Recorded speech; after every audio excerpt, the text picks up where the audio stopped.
গাঁও চহৰ জিলাৰ খবৰলৈ উভতি আহি আপোনালোকক লৈ যাবলৈ লৈছো মুখ্যমন্ত্ৰী ডক্টৰ হিমন্ত বিশ্ব শৰ্মাই সংবাদমেলক সম্বোধন কৰিছে ৰাজ্যিক বিজেপিৰ মুখ্য কাৰ্যালয়ত তেওঁ সংবাদমেল সম্বোধন কৰিছে পোনপটীয়া সম্প্ৰচাৰ আগবঢ়াইছো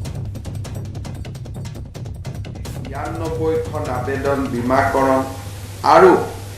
এমএছপিৰ জৰিয়তে কৃষকসকললৈ সকাহ আৰু এমএছপিৰ মূল্য উৎপাদনতকৈ ১.৫ গুণ 1.5% বৃদ্ধি কৰা ৰাসায়নিক সাৰৰ ওপৰত ৰাজসাহায্য জনধন আঁচনিৰ জৰিয়তে দেশত ২৫ কোটি মহিলাৰ বাবে নতুন বেংক একাউণ্ট ৯ কোটি মহিলাৰ বাবে প্ৰধানমন্ত্ৰী উজ্জ্বলা যোজনাৰ আঁচনি আৰু মুদ্ৰা আদি লোনৰ জৰিয়তে এন্টাৰপ্ৰাইজ যি আমাৰ এন্টাৰপ্ৰেনিয়ৰশিপ যি ইকোসিস্টেম তাক নিৰ্মাণ কৰা হৈছে প্ৰধানমন্ত্ৰী নৰেন্দ্ৰ মোদী ডাঙৰীয়াৰ নেতৃত্বত দেশত এক প্ৰকাৰ ক'ব গ'লে আন্তৰ্গাঁথনিত এক নতুন ৰূপ দিয়া হৈছে ৰাষ্ট্ৰীয় ঘাইপথ নিৰ্মাণত ২০১৩-১৪ চনত দৈনিক নিৰ্মাণ হৈছিল ১২ কিলোমিটাৰ আৰু আজি প্ৰধানমন্ত্ৰী নৰেন্দ্ৰ মোদী ডাঙৰীয়াৰ নেতৃত্বত ৰাষ্ট্ৰীয় ঘাইপথ নিৰ্মাণ হৈছে দৈনিক ৩৭ কিলোমিটাৰ 37 কিলোমিটাৰ ৮০খন বিমানবন্দৰ নিৰ্মাণ কৰি তোলা হৈছে ৮.২% বিকাশেৰে ভাৰত পৃথিৱীৰ এক শক্তিশালী আৰু গতিশীল অৰ্থব্যৱস্থালৈ ৰূপান্তৰিত হৈছে আৰু ৫ লাখ টকা পৰ্যন্ত আয় থকা সকলো ব্যক্তিকে আয়কৰৰ সীমাৰেখাৰ পৰা ৰেহাই দিয়া হৈছে উত্তৰ পূৰ্বৰ জীৱনলৈ এক অভূতপূৰ্ব পৰিৱৰ্তন আহিছে উত্তৰ পূৰ্বৰ প্ৰতিখন ৰাজ্যই ৰেল সেৱা আগবাঢ়ি যাব পাৰিছে ৰাষ্ট্ৰীয় ঘাইপথৰ বিকাশ হৈছে আৰু আজি ক'ব গ'লে বগীবিল ভূপেন হাজৰিকা সেতুৰ দৰে বৃহৎ সেতু আমি নিৰ্মাণ দেখা পাইছোঁ জিৰিবাম তুফুল ইংফল সংযোগী ৰেলপথত গৰ্ডৰ নামৰ স্থানত যি এখন দলং নিৰ্মাণ হৈছে সেইখনেই হৈছে সাগৰ পৃষ্ঠৰ পৰা আটাইতকৈ ওখ স্থানত থকা দেশৰ প্ৰথমখন দলং অৰ্থাৎ আজি আমাৰ শিলচৰৰ পৰা আমি যেতিয়া মণিপুৰ যাম ইম্ফললৈকে যাম তাত জিৰিবাম ৰাস্তাত গৰ্ডন নামে এটা আমি এখন স্থান পাম তাতে এখন নদীৰ ওপৰত দলং নিৰ্মাণ হৈছে যিখন সমুদ্ৰ পৃষ্ঠৰ পৰা আটাইতকৈ ওখ স্থানত নিৰ্মাণ হোৱা দলঙৰ স্বীকৃতি লাভ কৰিছে বগীবিল দেশৰ আটাইতকৈ ডাঙৰ দুখলপীয়া দলং বুলি আমি ক'ব পাৰোঁ আৰু এই সময়ছোৱাতে প্ৰধানমন্ত্ৰী নৰেন্দ্ৰ মোদী ডাঙৰীয়াৰ নেতৃত্বৰ ৮ বছৰত আমাৰ দেশত বা আমাৰ পূৰ্বাঞ্চলত এক্সট্ৰিমিষ্টে কৰা ভায়োলেন্সৰ সংখ্যা 74% কমি আহিছে ৭৪% কমি আহিছে আৰু সুৰক্ষা বাহিনীৰ জোৱান আহত নিহতৰ যি সংখ্যা আছিল তাক 60% কমি আহিছে আফছাৰ প্ৰত্যাহাৰে উত্তৰ পূৰ্বৰ জীৱনলৈ এক ভাবিব নোৱাৰা পৰিৱৰ্তন কঢ়িয়াই আনিছে NLFTৰ চুক্তিয়ে হওক NACNৰ লগত স্বাক্ষৰিত ফ্ৰেমৱৰ্ক এগ্ৰিমেণ্টেই হওক কাৰ্বি চুক্তিয়ে হওক বড়ো চুক্তিয়ে হওক এক প্ৰকাৰ ক'ব গ'লে উত্তৰ পূৰ্বলৈ শান্তিৰ এক নতুন গংগা বুৱাই আনিছে আমি যদি চাওঁ যে ৰাছিয়া আৰু ইউক্ৰেইনৰ যুদ্ধৰ সময়ত প্ৰধানমন্ত্ৰী নৰেন্দ্ৰ মোদী ডাঙৰীয়াৰ নেতৃত্বত যি ধৰণে অপাৰেশ্যন গংগা কৰা হৈছিল আৰু যি ধৰণে অসমৰ যুৱক যুৱতীসকলৰ লগতে ভাৰতবৰ্ষৰ যুৱক যুৱতীসকলক ইউক্ৰেইনৰ যুদ্ধ ক্ষেত্ৰৰ পৰা ইভাকুৱেট কৰা হৈছিল সেইটো বিশ্বৰ আটাইতকৈ ডাঙৰ ইভাকুৱেশ্যন বুলি ইতিমধ্যে স্বীকৃতি লাভ কৰিছে ভাৰতবৰ্ষৰ আত্মবিশ্বাসে এক নতুন দূৰত্ব অতিক্ৰম কৰিবলৈ সক্ষম হৈছে ৰাম মন্দিৰৰ নিৰ্মাণে ভাৰতবৰ্ষৰ 500 বছৰৰ গোলামীৰ বুজা ভাৰতীয় লোকৰ শিৰৰ পৰা আঁতৰাই লৈ গৈ আজি এটা ভাৰতীয় মানুহৰ হৃদয়ত স্বাভিমানৰ এক নতুন দিগন্ত জাগ্ৰত কৰিছে। আজি আমাৰ প্ৰধানমন্ত্ৰী নৰেন্দ্ৰ মোদী ডাঙৰীয়াৰ বিচক্ষণ নেতৃত্বত জম্মু কাশ্মীৰৰ পৰা 370 ধাৰা বিলুপ্তি কৰা হৈছে। তালাকৰ দৰে আইনৰ বিলুপ্তিকৰণৰ জৰিয়তে আৰু তালাকক ক্ৰিমিনেলাইজেশ্যন অৰ্থাৎ ক্ৰিমিনেল অফেন্সৰ শাৰীলৈ লৈ গৈ দেশৰ লাখ লাখ কোটি কোটি মুছলমান মহিলাক এক দাসত্বৰ বন্ধনৰ পৰা প্ৰধানমন্ত্ৰী নৰেন্দ্ৰ মোদী ডাঙৰীয়াই মুক্ত কৰিছে। চৰ্দাৰ বল্লভভাই পেটেলৰ ষ্টেচু অফ ইউনিটিয়ে কওক, বিৰছা মুণ্ডাৰ নামত জনজাতি গৌৰৱ দিৱসেই কওক, শিখ গুৰু গোবিন্দ সিঙৰ নামত 26 ডিচেম্বৰৰ দিনটো বীৰ বালক দিৱস হিচাপে পালন কৰাই হওক, বাবা চাহেব আম্বেদকাৰৰ নামত 26 জানুৱাৰী নৱেম্বৰৰ দিনটো সংবিধান দিৱস হিচাপে পালন কৰাই হওক বা ভূপেন হাজৰিকালৈকে ভাৰত ৰত্ন প্ৰদান কৰাই হওক, প্ৰধানমন্ত্ৰী নৰেন্দ্ৰ মোদীয়ে এটা পৰিয়ালতন্ত্ৰৰ পৰা আমাৰ ৰাষ্ট্ৰক বহু দূৰলৈ লৈ গৈ যিসকল বীৰ পুৰুষে আমাৰ ৰাষ্ট্ৰক সেৱা কৰিছিল তেওঁলোকক উচিত স্বীকৃতিৰ ব্যৱস্থা কৰিলে। আজি ভাৰতবৰ্ষ বিশ্বৰ ভিতৰতে এক শক্তিশালী নেতৃত্ব পাবলৈ সক্ষম হৈছে। সিকিউৰিটি কাউন্সিলত মেম্বাৰ হিচাপে এই সময়ত ভাৰতবৰ্ষই কাম কৰিছে আৰু বিশ্বৰ সমগ্ৰ বিশ্বতে মোদী ডাঙৰীয়াৰ নেতৃত্বই এক নতুন বিশ্ব ব্যৱস্থাত এক নতুন চাপ পেলাবলৈ সক্ষম হৈছে।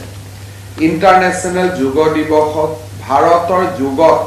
ৰাষ্ট্ৰসংঘই স্বীকৃতি দি ভাৰতৰ সভ্যতা সংস্কৃতি আমাৰ পুৰাতন সংস্কৃতিক এক নতুন স্বীকৃতি দিছে। মই ভাবো যোৱা 8টা বছৰ আমাৰ বাবে এক প্ৰাপ্তিৰ বৰ্ষ আছিলে, ভাৰতবৰ্ষৰ এক গৌৰৱৰ বৰ্ষ আছিলে। পৰিয়ালতন্ত্ৰৰ পৰা ভাৰতবৰ্ষক গণতান্ত্ৰিক কৰাত, ডেমক্ৰেটাইজেশ্যন কৰাত এক বিশাল ব্যৱস্থাৰ নিৰ্মাণ কৰি তোলা হৈছিলে আৰু এই সময়ছোৱাত দেশৰ লগে লগে অসম আৰু উত্তৰ পূৰ্বয়ো এক নতুন দিগন্তলৈ ধাৱমান হ'বলৈ সক্ষম হৈছিলে। প্ৰধানমন্ত্ৰী নৰেন্দ্ৰ মোদী ডাঙৰীয়াৰ নেতৃত্বত নুমলীগড়ৰ তেল শোধনাগাৰেই হওক,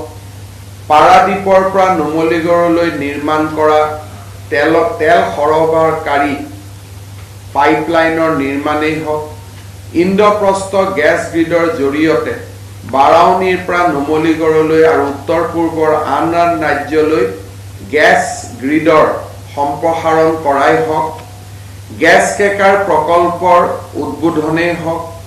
বগীবিল দলঙৰ পিছত আজি শৰাইঘাটৰ দলং, জখলা আমাৰ কলিয়াবৰৰ দলং প্ৰস্তুত হৈ উঠিছে। প্ৰধানমন্ত্ৰী নৰেন্দ্ৰ মোদী ডাঙৰীয়াৰ নেতৃত্বত আগবঢ়োৱা বৈদেশিক সাহায্যৰে আজি অসমে ভাবিব নোৱাৰা ধৰণে এক্সটাৰ্নেলি এডেড প্ৰজেক্ট আমি ইমপ্লিমেণ্ট কৰাৰ বাবে সক্ষম হৈছোঁ। মই ভাবোঁ যোৱা সময়ছোৱা 8টা বছৰ একোটা সপোন বাস্তৱত ৰূপায়িত হোৱাৰ দিন আছিলে, ক্ষণ আছিলে, পল আছিলে। এই সময়ছোৱাত হোৱা বিকাশ আৰু বিকাশৰ অমৃত মন্থনে ভাৰতবৰ্ষক এক নতুন দিগন্তলৈ লৈ গ'ল। স্বাধীনতাৰ এই অমৃত মহোৎসৱৰ সময়ত এক যুগজয়ী নেতৃত্বৰ বাবে আমি প্ৰধানমন্ত্ৰী নৰেন্দ্ৰ মোদী ডাঙৰীয়াক অসমবাসী ৰাইজৰ হৈ ধন্যবাদ আৰু কৃতজ্ঞতা জনাইছোঁ। অহা কেইবাটাও দিন ভাৰতীয় জনতা পাৰ্টিৰ উদ্যোগত প্ৰধানমন্ত্ৰী নৰেন্দ্ৰ মোদী ডাঙৰীয়াৰ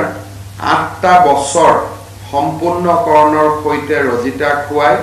বহুবোৰ আঁচনি গ্ৰহণ কৰা হৈছে। বিশেষকৈ হিতাধিকাৰীসকলৰ লগত সম্পৰ্ক স্থাপন কৰা, আমাৰ কাৰ্যকৰ্তাসকল গাঁৱলৈ উভতি গৈ গাঁও অঞ্চলত ৰাইজৰ লগত কথা বতৰা পাতা আৰু তেওঁলোকৰ পৰা পোৱা অভিজ্ঞতা আমি কেন্দ্ৰীয় চৰকাৰৰ লগত শ্বেয়াৰ কৰা বা তেখেতসকলৰ পৰা পোৱা অভিজ্ঞতাক আমি কেন্দ্ৰীয় চৰকাৰৰ সৈতে শ্বেয়াৰ কৰি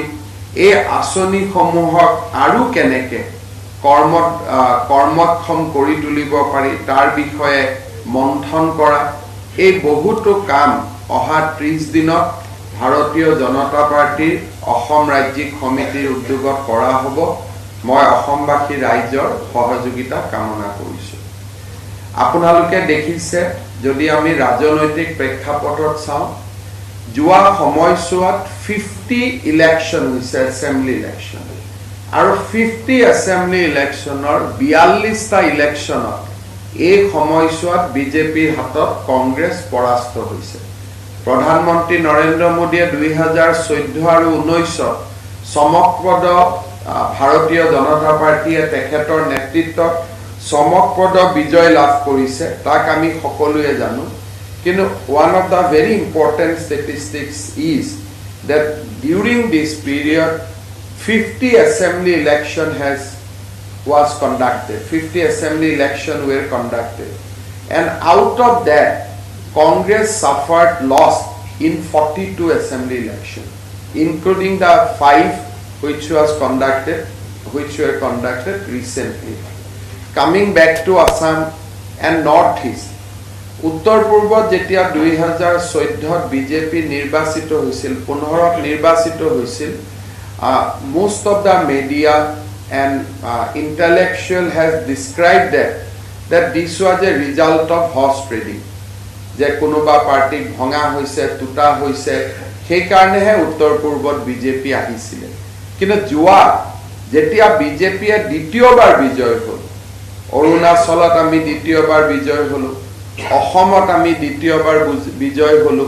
আমি মণিপুৰত দ্বিতীয়বাৰ বিজয় হলো এই বিজয়সমূহে প্ৰমাণ কৰিছিল যে এই নিৰ্বাচনী বিজয়সমূহৰ আঁৰত আছিল প্ৰধানমন্ত্ৰী নৰেন্দ্ৰ মোদীৰ প্ৰতি থকা ৰাইজৰ আস্থা আৰু বিশ্বাস now in Northeast BJP has come to stay because with the repeat election victory now there is no doubt among the people of the country that Prime Minister Northeast outreach has become successful and it has become one of huge unique governance models of its own the repeat victory and every time repeat victories were more bigger than the first victory if we look at the victory in Arunachal and Manipur the repeat victories were much more impressive in Assam opposition party has got second mandate consecutively for the first time it had never happened in Assam AGP came to power but with interval it was not that they had come consecutively only BJP could come consecutively second time in power we have won election in municipality but in the recently conducted municipality we have not only owned we have washed out all our rivals we are going to have election in Karbi Alam probably we are going to repeat that kind of performance once again more important factor is that আমি যেতিয়া উত্তৰ পূৰ্বত আগবাঢ়ি গৈ আছো মানুহে আমাক যেনেকে কমিউনিয়েল parties বুলি ক'ব চেষ্টা কৰিছিল তাৰ বিপৰীতে আমি দেখিছো যে Arunachal Manipur and in Nagaland many other states lot of Christian leader has won in the BJP's tickets in fact lot of Christian seats BJP's winning margin has increased in our hill states in Arunachal in Manipur in Nagaland we own an important very important message from Northeast that recently conducted election in Mizoram in one of the autonomous council BJP become single largest party where not a single Hindu votes are there. তাত এটাও Hindu vote নাই বুলি কলেও মই এটা বুলি কলে কোনোবা 150টা থাকাটো বেলেগ কথা but if we don't take it literally and in spirit তেতিয়ালে আমি দেখা পাম যে recently conducted autonomous council election BJP becomes single largest party, one sort of majority part in a terrain where there is no Hindu population or substantial Hindu population. We own seats where there is no substantial Hindu votes in Manipur, like many Kuki dominated area. In Manipur, first time we won election in Naga dominated area, defeating a former deputy chief minister and president of Congress party who is known for his huge political standing. I am referring about Mr. Gai Khangam. BJP candidate has defeated stalwart like Gai Khangam in the Naga inhabited area. So all this victory has indicated that BJP has a party which reflect Prime Minister's slogan of Sabka Saath, Sabka Vikas, Sabka Prayas. Even if you look at last municipal election, the way BJP has won seats which are dominated by Muslim minority in Assam, that goes to show that how under the leadership of BJP we are expanding our reach every day. We are traveling to the area which were not known as a traditional vote bank of BJP. Today we have crossed that barrier and we are reaching certain area jak political pandit hokole ketiao BJP kane possible hobo boli bhaba nasil. So these are certain landmarks. There are many. If I keep on saying about Prime Minister achievement of last 8 years, it will be a never-ending business. But sufficient to say that we feel very proud and honored whenever Prime Minister wear gamusa, teo jetia dingit gamusa khan loy. We feel an honored, we feel privileged when Prime Minister describe Northeast as Astalakshmi. We feel really pampered when Prime Minister say that Northeast India will be the new engine of growth for the country. So these are the kind of compliments Northeast India has never heard. We only heard speech from Delhi that Northeast is a burden on the country. That kind of speech we used to hear. But today Prime Minister has changed the perception. If you look at last 2-3 years, because of Prime Minister huge outreach to Northeast, now racial discrimination against students of Northeast has suddenly gone down to a huge extent. When Prime Minister started speaking that Northeast is Astalakshmi of country, Northeast is the new engine of growth, when Prime Minister started speaking about organic cultivation in Northeast, when Prime Minister start wearing the gamusa, the cultural symbol of Assam and Northeast, when Prime Minister start visiting a region for more than 50-60 times, then the so-called discrimination gets disappeared instantly. Pradhanmantri Dangoriya je akol unnoyan korise, infrastructure bonaise etu nohoy. He has given a huge symbolic message to the rest of country about the role of Northeast in the nation building. So all these has happened what? Today the racial discrimination against Northeast,